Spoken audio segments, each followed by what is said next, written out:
శ్రీమహాగణాధిపతయే నమః. ఓం గురుభ్యో నమః. ఓం శ్రీమాత్రే నమః. అరుణాం కరుణాతరంగితాక్షీం ధృతపాశాంకుశపుష్పబాణచాపాం అనిమాదిభిరావృతాం మయూకైః అహమిత్యేవ విభావయే భవానీం. శ్రీమాత్రే నమః. ప్రేక్షకులకి లలితాంబిక అమ్మవారి యొక్క అనుగ్రహం పరిపూర్ణంగా కలగాలని మనస్ఫూర్తిగా కోరుకుంటూ మనము వార ఫలితాల్లో 7వ తేదీ నుంచి 13వ తేదీ వరకు ఉన్నటువంటి గ్రహస్థితి ఏ విధంగా ఉంది, ఏ ఏ రాసుల వారికి ఎటువంటి ఫలితాలు, చక్కటి ఫలితాలు ఉన్నాయి, ఏ విషయాల పట్ల మీరు జాగ్రత్త పడాలి అనేటువంటి అంశాలు చెప్తుంది. నేనైనప్పటికీ కూడా చెప్పిస్తుంది సాక్షాత్ లలితా అమ్మవారికి భావిస్తూ ఒక్కొక్క లగ్నం తెలియని రాశిని చూసుకుందాం.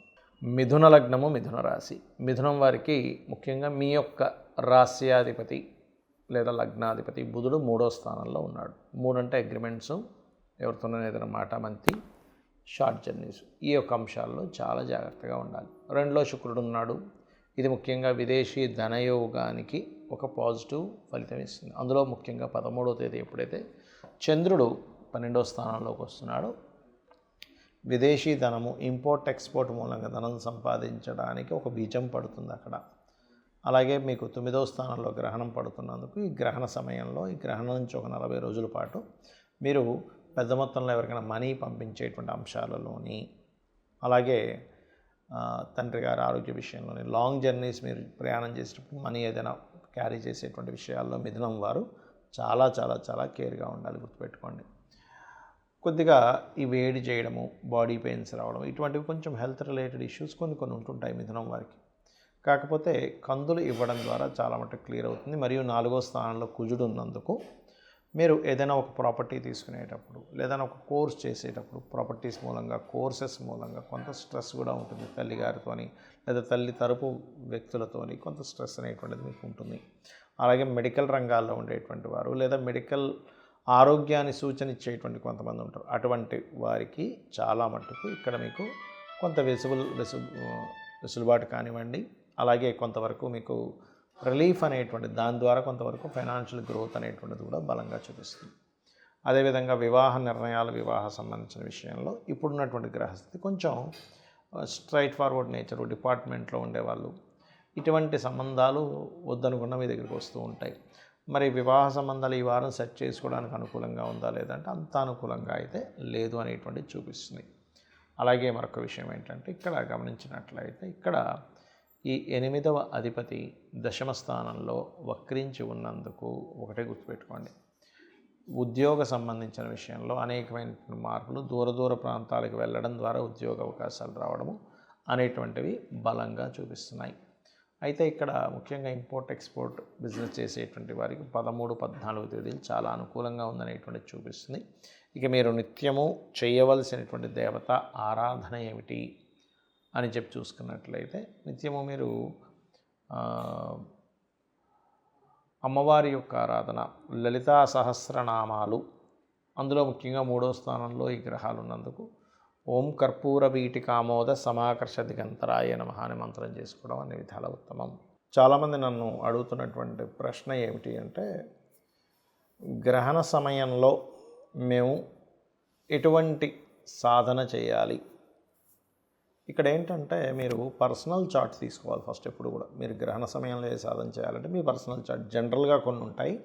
మీ పర్సనల్ చార్ట్లో మీకు పలానా సమయం నుంచి ఇబ్బంది కలుగుతుందో, ఒక 2 ఏళ్ళ నుంచో, 3 ఏళ్ళ నుంచో, 5 ఏళ్ళ నుంచో అనుకోండి, ఇబ్బంది కలుగుతుంది అన్నప్పుడు అప్పటి నుంచి మీకు ఏ మహాదశ వచ్చింది, అప్పటి నుంచి మీకు గోచారంలో ఎవరు యొక్క ప్రభావం వల్ల మీరు ఆ ఇబ్బంది పడుతున్నారని తెలుసుకోవాలి. అంటే ఎదగలేకపోతున్నాము, లేకపోతే ధన సంపాదన లేదు, లేనట్లయితే మిస్కమ్యూనికేషన్స్ ఎక్కువ అవుతున్నాయి, లేదా అనారోగ్య సమస్యలు, లేదా మానసికంగా బాగోలేదు, సంతానం పుట్టట్లేదు, ఇట్లా రకరకాల సమస్యలు ఉంటాయి. ఒక్కొక్కరికి వివాహం అవ్వదు కొంతమందికి, మరి కొంతమందికి ఎంత నిజాయితీగా ఉన్నా కూడా ఉద్యోగంలో రాణించలేకపోతుంటారు, ఎంత నిజాయితీగా వ్యాపారం చేస్తున్నా రూపాయి లాభం రాదు. ఎందుకు అంటే బికాజ్ ఆఫ్ వాళ్ళు ఎంచుకున్నటువంటి మార్గం ఏదైతే ఉందో వాళ్ళకి ధనం రానిటువంటి వాటిలో మీరు వ్యాపారం చేస్తుంటారు. ఇలా ఉంటుంది.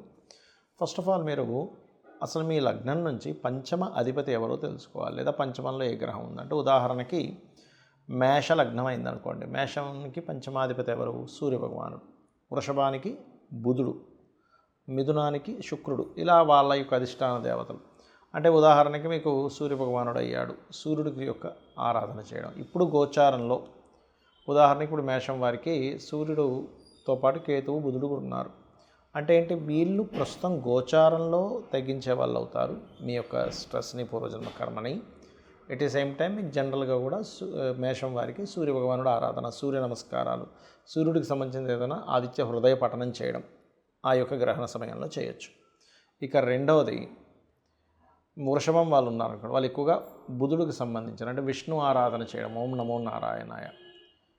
మిథునం వారు వాళ్ళు శ్రీమాత్రే నమః. కర్కాటకం వారు పంచమాధిపతి కుజుడు కాబట్టి ఓం స్కందాయ నమః. సింహం వారు పంచమాధిపతి గురువు అవుతాడు కాబట్టి ఓం దక్షిణామూర్తి నమః అనుకోవచ్చు.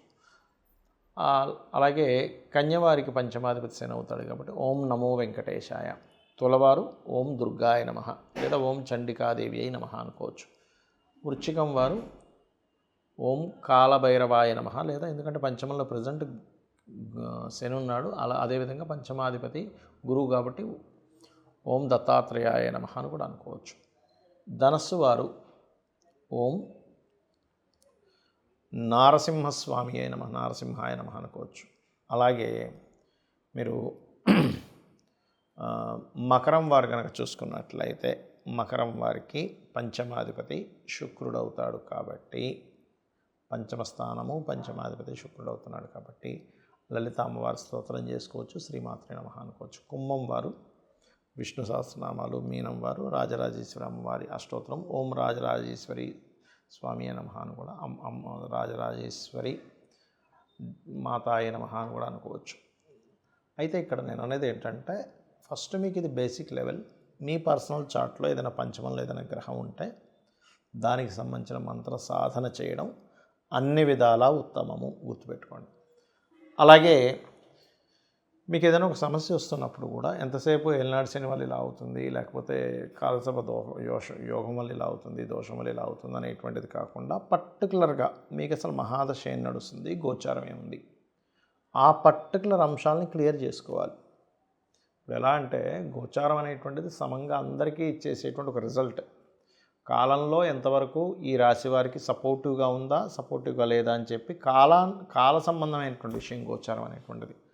జన్మజాతకం అనేటువంటిది మీ యొక్క వ్యక్తిగత జాతక సంబంధించినటువంటి విషయం. కాబట్టి మీకు నడుస్తున్న మహాదశ ఏమిటి, మీరు ఏ విషయంలో ప్రయత్నం చేస్తున్నారు, ఆ ప్రయత్నానికి నడుస్తున్న మహాదశలు అంతర్దశలు గోచారం అనుకూలిస్తున్నాయా లేవా, అనుకూలించకుండా ప్రతికూలిస్తున్నట్లయితే అది ఏ గ్రహము, దానికి మనం ఏం చేసుకోవాలి, ఇది ప్యాటర్న్. ఏం చేసుకోవాలంటే చాలామంది ఏమనుకుంటారు, పెద్ద పెద్ద పూజలు పెద్ద పెద్ద ఏదో చేస్తూనే వస్తాయనుకుంటారు. అలా కాదు, ఇది కలియుగము. చిన్నపాటి మంత్రం లలిత అమ్మవారికి సంబంధించిన ఒక చక్కటి మంత్రం. ఇప్పుడు అందరికీ ఉండేది ఫైనాన్షియల్ క్రైసిస్సే.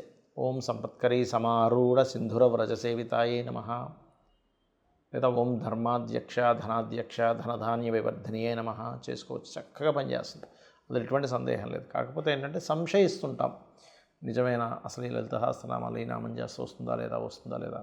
మీరు సంశయిస్తూ నడుస్తేనే పడిపోతారు. ఇంకా మంత్రం దాకా ఎందుకు, మీకు డౌట్ ఉందనుకోండి, నేను నడవగలనా లేదా అని పడిపోతుంటాడుగా. చిన్నపిల్లలు ఎందుకు నడవలేకపోతుంటారు అంటే వాళ్ళకి ఇంకా అంత కాన్ఫిడెన్స్ లెవెల్స్, గ్రిప్ రాదు దాని మీద. అందుకని వాళ్ళు నడుస్తూ పడిపోవడం. ఒక నెలలు పిల్లలు, సంవత్సరం పిల్లలు ఉంటారు, ఎందుకు పడిపోతుంటారంటే వాళ్ళకి దాని మీద కంప్లీట్ గ్రిప్ రాలేదు. లేదా ఇంకొంతమంది హెల్త్ ఇష్యూ వస్తుంది, నడవలేకపోతుంటారు. వాళ్ళకి మైండ్లో ఎక్కడో అమ్మో నేను నడవలేనేమో, పడిపోతానేమో. అంటే మీ మైండ్ యాక్సెప్ట్ చేయగలగాలి, మీ మనసు దాని మీద కనెక్ట్ అవ్వగలగాలి భగవంతుడికి. అప్పుడు ఖచ్చితంగా మీకు ఎటువంటి సమస్య ఉన్నా లలితా సహస్రనామాల్లో ఉండేటువంటి నామం అద్భుతంగా పనిచేస్తుంది. ఎలా పనిచేస్తుంది అందరికీ సంశయం అనిపిస్తూ ఉంటుంది. ఏమిటది అంటే, మీకు ప్రకృతి అమ్మవారిని చెప్తుంటారు, అమ్మవారి నామాలు. ప్రకృతి అంటే ఏంటి, ఎవ్రీథింగ్, మన విశ్వంలో ఉన్న ప్రతిదీ ప్రకృతి. ఇప్పుడు మీకు ఒక సహకారం కావాలి, ఒక ఆర్డర్ రావాలి, లేకపోతే ఒక సమస్య తీరాలి, లేకపోతే ఒక జబ్బు వచ్చిందా తగ్గాలి, ఎవరి ద్వారానో ఒక కనెక్టివిటీ ఉంటుంది కదా. ఒక వ్యక్తి చెప్పాడేమంటే, మీకు ఈ ప్రాబ్లం ఉంది కదా, అక్కడికి వెళ్ళండి, చక్కటి మందు మెడిసిన్ దొరుకుతుంది, చాలా మంచి డాక్టర్ అని. అది ఎవరి ద్వారా వచ్చింది, ఇంకో వ్యక్తి ద్వారా వచ్చింది. వ్యక్తి అంటే ఎవరు, మళ్ళీ ప్రకృతిలో భాగమే. సో అమ్మవారు స్వరూపం ప్రకృతి రూపంలో ఉంది కాబట్టి, ఆ ప్రకృతి అమ్మవారు కాబట్టి అమ్మవారి నామాల్లో పలానా నామానికి ఒక ఎనర్జీ ఉంటుంది. కావున ఆ ఎనర్జీ ఫామ్ అయ్యేటువంటి దాంట్లోని మీరు చాంట్ చేస్తున్నారు. ఆ ఎనర్జీ ఎప్పుడైతే ఫామ్ అయిందో ఆటోమేటిక్గా మీకు ఆ యొక్క వ్యక్తులు, ఆ యొక్క పరిసరాలు, ఆ యొక్క ఆలోచన విధానం మీకు వచ్చేస్తుంది. ఆటోమేటిక్గా మీ సమస్య తీరుతుంది. శ్రీమాత్రే నమః.